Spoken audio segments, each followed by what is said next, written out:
दोस्तों स्वागत है आपका आज की बेहद बड़ी और महत्वपूर्ण खबरों में। जी हां दोस्तों, यहां पर यूपी में फंसे हुए दूसरे राज्यों के लोगों को घर भेजेगी योगी सरकार और साथ में ही दूसरे राज्य से आने वाले मजदूरों को हर जिले में रखेगी सरकार। इस राज्य के मुख्यमंत्री ने अपने राज्य के लोगों को बाहर से बुलाने से किया इनकार और साथ में ही मुख्यमंत्री बोले 3 मई से पहले लॉकडाउन में बिल्कुल नहीं मिलेगी छूट। खबरों में और भी है महत्वपूर्ण जानकारी, कोई भी जानकारी आपसे छूट ना जाए इसलिए वीडियो को अंत तक जरूर देखें। और दोस्तों यहाँ पर आपको बिल्कुल ट्रू और ऑथेंटिक न्यूज मिलती है। अगर आपने अभी तक भी चैनल को सब्सक्राइब नहीं किया है तो सब्सक्राइब कर लीजिएगा। नीचे लाल रंग का जो सब्सक्राइब का बटन है उसे दबाकर सफेद बना दो और साथ में उसके बराबर में घंटी है उसे भी दबा दो।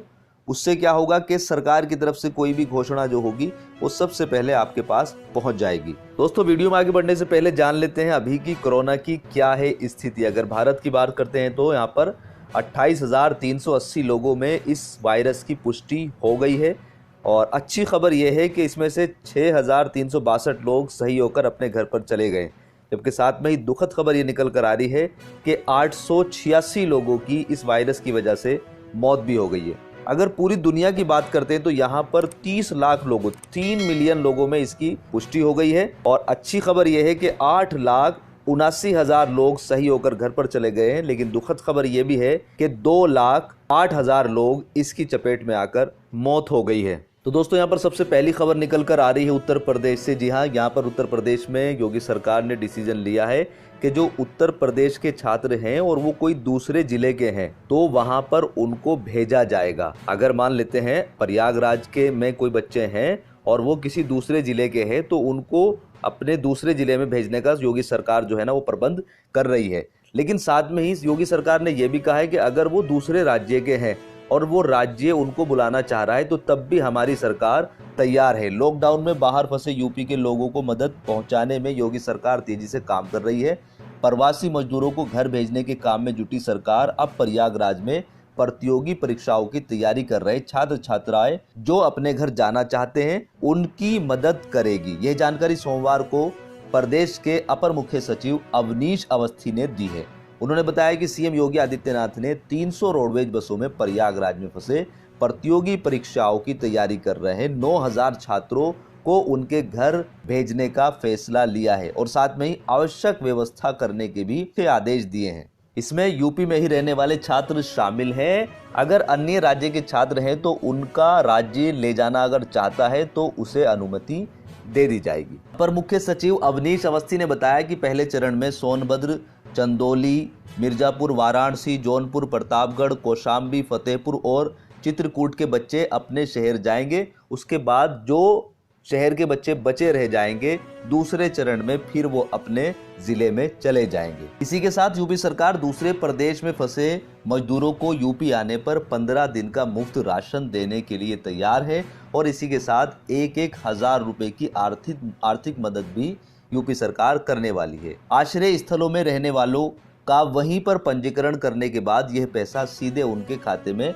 जाएगा। गैर राज्यों में फंसे करीब 10 लाख मजदूरों को यूपी लाने और उन्हें क्वारंटीन करने के संबंध में अपर मुख्य सचिव राजस्व रेणुका कुमार ने आदेश जारी कर दिया है। इसी के साथ यूपी के प्रत्येक जिले में न्यूनतम 15,000 प्रवासी श्रमिकों के रखने की व्यवस्था होगी। पूर्वी यूपी के कुछ ऐसे जिले हैं जहां से काफी संख्या में लोग अन्य प्रदेश में काम कर रहे हैं तो यहाँ पर ये 15,000 की संख्या थोड़ी सी ज्यादा हो जाएगी। यहीं पर दोस्तों अगली खबर निकल कर आ रही है बिहार से। बिहार के मुख्यमंत्री नीतीश कुमार ने बाहरी राज्य से जो लोग उनके आएंगे वापस उनको रखने के लिए कुछ शर्तें सामने लेकर आए हैं। यहाँ पर बिहार के मुख्यमंत्री नीतीश कुमार ने साफ कह दिया है कि जब तक लॉकडाउन में संशोधन नहीं होगा दूसरे राज्य से बिहार के लोगों को बुलाना संभव नहीं है। साथ में ही सीएम नीतीश ने कहा है कि लॉकडाउन को लेकर केंद्र सरकार का जो भी निर्णय होगा उसका हम लोग पालन करेंगे। सोमवार को पीएम नरेंद्र मोदी के साथ वीडियो कॉन्फ्रेंस के दौरान सीएम नीतीश कुमार ने ये बातें कही कि लॉकडाउन के दौरान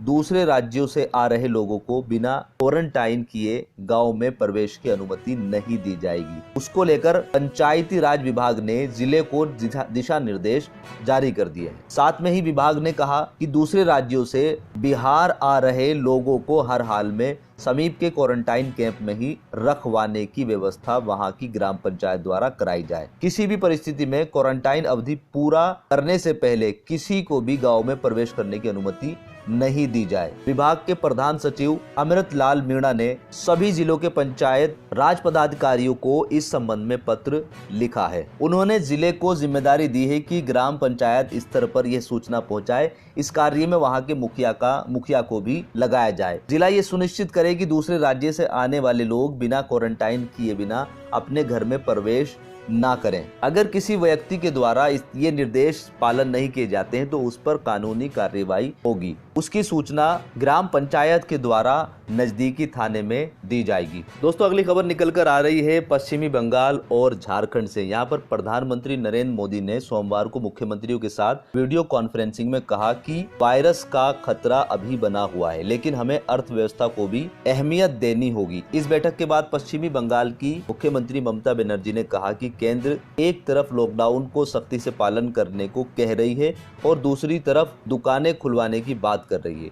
उन्होंने कहा कि केंद्र ने कई गाइडलाइन एक साथ जारी कर दी है और कोई भी स्पष्ट नहीं है। ममता ने कहा है कि राज्य सरकार यह नहीं समझ पा रही है कि उसे क्या करना है और क्या नहीं करना है। और इसी बीच झारखंड के मुख्यमंत्री हेमंत सोरेन ने भी कहा है कि लॉकडाउन में छूट का फैसला राज्य में लागू नहीं किया जाएगा। उन्होंने कहा है कि 3 मई तक झारखंड में दुकानें नहीं खोली जाएगी। पिछले कुछ दिनों में राज्य में संक्रमण के मामले बढ़े हैं और इसे देखते हुए सख्ती जरूरी है। हालांकि 20 अप्रैल को राज्य सरकार ने दुकानें खोलने की इजाजत दे दी थी। यहीं पर दोस्तों अगली खबर निकल कर आ रही है राजस्थान से। राजस्थान के मुख्यमंत्री अशोक गहलोत ने सोमवार को प्रधानमंत्री नरेंद्र मोदी के साथ वीडियो कॉन्फ्रेंसिंग के बाद 3 मई के बाद लॉकडाउन और अन्य सेवाओं को लेकर उठ रहे सवालों पर विस्तार से जवाब दिया है। गहलोत ने कहा है कि कोरोना महामारी पर नियंत्रण के लिए यूं तो सभी राज्य सरकारें केंद्र की गाइडलाइन के अनुसार काम कर रही हैं और उनके निर्देशों का पालन कर रही है, लेकिन सभी राज्यों की भौगोलिक स्थिति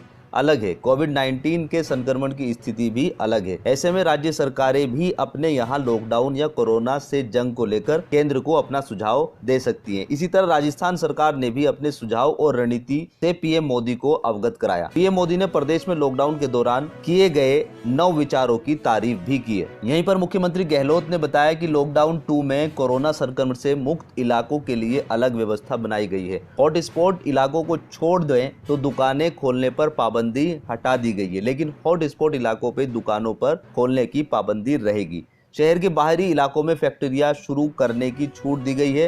प्रवासी लोगों को गंतव्य तक पहुंचाने के लिए विशेष परिवहन की व्यवस्था की गई है। उन्होंने बताया कि 3 मई के बाद प्रदेश में रेड, ग्रीन और येलो जोन के रूप में 3 तरह व्यवस्था होगी। इस पर अंतिम निर्णय केंद्र सरकार की गाइडलाइन के अनुसार लिया जाएगा। प्रदेश में 3 मई के बाद की प्लानिंग पर मुख्यमंत्री ने कहा है कि कोरोना वायरस के संक्रमण वाले हॉटस्पॉट इलाके में सर्वे स्क्रीनिंग का काम 3 मई के बाद भी जारी रहेगा। हालांकि अन्य इलाकों पर पॉलिसी अलग होगी। हालांकि प्रदेश भर में मास्क लगाना और सोशल डिस्टेंसिंग का पालन करना जरूरी है। यहीं पर दोस्तों अगली खबर निकल कर आ रही है दिल्ली से। दिल्ली के मुख्यमंत्री अरविंद केजरीवाल ने वीडियो कॉन्फ्रेंस के जरिए दिल्ली वासियों को संबोधित किया।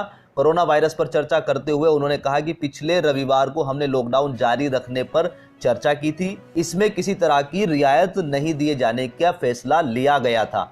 मुख्यमंत्री ने कहा कि आज दिल्ली सरकार ने फैसला लिया है कि केंद्र सरकार द्वारा जारी किए गए दिशा निर्देशों के अनुसार दिल्ली में भी जरूरत दुकानों को खोलने की अनुमति दी जाए। मोहल्लों में या सोसाइटी में दुकानें खुल सकती हैं, लेकिन यह छूट कंटेनमेंट जोन की दुकानों में लागू नहीं होगी। फिलहाल कोई भी मार्केट या मॉल नहीं खुलेंगे। तो दोस्तों ये थी अब तक की मुख्य खबरें। उम्मीद करता हूं कि वीडियो आपको पसंद आई होगी। वीडियो अगर पसंद आई है तो वीडियो को लाइक कर दीजिएगा और अभी तक भी अगर चैनल को आपने सब्सक्राइब नहीं किया है तो सब्सक्राइब ज़रूर कर लीजिएगा। और दोस्तों आपसे मेरी रिक्वेस्ट है कि अपना ख्याल रखें, सोशल डिस्टेंसिंग को मेंटेन रखें और साथ में ही अपने आस पड़ोस के गरीब लोगों का भी ध्यान रखें, क्योंकि उन लोगों की जिम्मेदारी भी हम पर ही है। कोई भी लोग भूखा नहीं सोना चाहिए और भूख की वजह से वो किसी भी प्रकार की दिक्कत में नहीं आना चाहिए। तो आज की वीडियो में यही। अपना ख्याल रखिएगा। God bless you. Thanks for watching. Bye bye.